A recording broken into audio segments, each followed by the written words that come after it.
Hi guys, this is Zach from Watches on You, and today I'm taking a look at the Rolex Yachtmaster 2 reference 116680.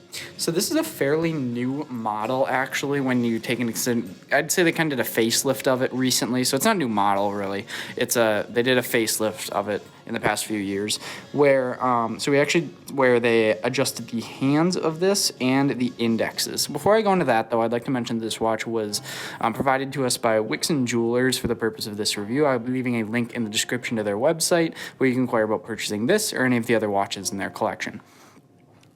So this is as I said, it's the Yachtmaster 2. So this is going to be Rolex's largest and most expensive professional series timepiece.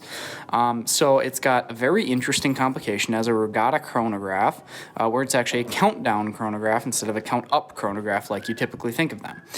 Before I go to that, I'm just going to go over some of the kind of aesthetics of it, the case size, and other things.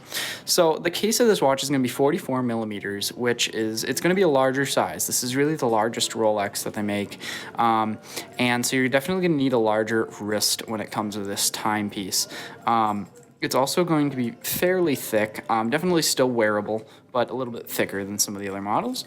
But again, that's to house the incredible movement that's within this timepiece, allowing it to have that special regatta chronograph.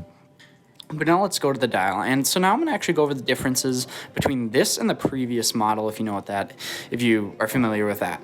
So what they did on this is they kind of, I guess, made it more similar to the other Rolex professional models in the fact that they added the Mercedes hour hand. They switched the hands from being blued to just regular white gold, like the other professional models. And the indexes, they also changed from being blued to white gold as well.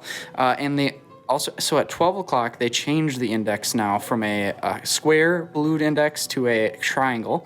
And then at 6 o'clock, they made the index a little bit taller just to fill that gap between the subdial seconds and the index. So those are the differences between this and the old model. Not huge, but I do think it actually does make a bit of a difference on this. It definitely makes this fit in more with the Rolex line, having the Mercedes hand, as that's what they're known for, and also the triangle at 12, as really all the professional models have triangles at 12 o'clock. So those are really the changes they made, and I think it does kind of facelift this a bit and makes it look a little bit nicer, in my opinion at least. So now I'll demonstrate the chronograph. So before I go into set it, I'm just going to do it. So here, we'll leave the second hand running.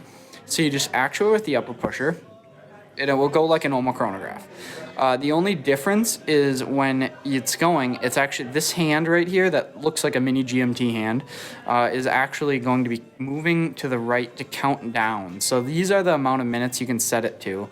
And so it goes from 1 minute to 10 minutes, and it will count down instead of count up. And so that is a regatta timer where it will allow you to know when the race is going to start, how many minutes you have left, and then when to start in a regatta. So now to set this, it's going to be very interesting. So to set this regatta timer, what you're going to do, and there's a reset. Very good at pusher action, by the way. Extremely smooth. Feels very nice. A nice mechanical click when you do it. But so to actually set this, so first I'll unscrew the crown here. So now that that's unscrewed, I'm going to now turn the bezel. The bezel does turn, and then you'll feel it click in when the Yachtmaster reaches 3 o'clock. And then you actually push the bottom pusher all the way in. It will go, and then it will stay there like that. And then now you're actually adjusting the minutes of the regatta timer instead of winding the watch, which is, just such a cool function that the movement is even capable of doing that. I just think it's so cool how they do that. And it's a very simple adjustment mechanism too. It's very easy to use once you know how. It really is foolproof. And then you can see that's really cool. So when it jumps from 10 to 1, it then just flies 10 to 0. It just flies right to 0, which is really cool to see. And then you can pick how many minutes you want. And then to set it, all you're going to do is then turn the bezel back into its standard position, putting the Yachtmaster 2 back down at 6 o'clock. So now let's do a wrist shot. So I'm just going to close up the crown here. So on the wrist, this watch is going to be, again, it's going to be quite large. This is the largest professional model Rolex, except for possibly the Deep Sea, because the Deep Sea is quite a bit thicker. And then So again, the thickness isn't a huge issue on this watch. I think you could definitely wear this with a cuffed shirt, and not have a huge problem with it. The 44 millimeter size, though, if you have a small wrist, that could be a bit large for you. However, I have about a 7¼ inch wrist, and I think it fits my wrist quite well. I don't think 44 millimeters is too overwhelming for a lot of people, but again, it's going to be on a bit of a larger side. It still, though, remains very comfortable, and that's due to the Oyster bracelet just being really one of the most comfortable, if not the most comfortable sports bracelets out there. And then the case also, the lugs just mold nicely to the wrist as well. So now let's take this bracelet off, and this bracelet, as you can see, it has a polished center link, so this is going to be a little bit dressier, though, too, than some of the other Rolex sports models. So, the Rolex Yachtmaster 2 is really, if you kind of want the loudest Rolex sports model, this is it. It's got a very cool complication, the Regatta timer, very cool movement mechanism, I think, where you use the bezel to actually adjust the function of the movement. And it comes in now at a price of $18,750, which is going to make it the most expensive professional series Rolex. So that's something to take into consideration as well.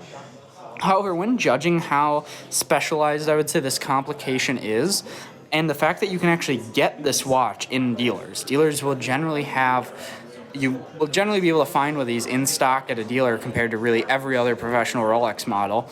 I think that this offers a good value. You're not getting this complication really any other watch, or at least you're not going to get it implemented like it is in this watch and any other watch.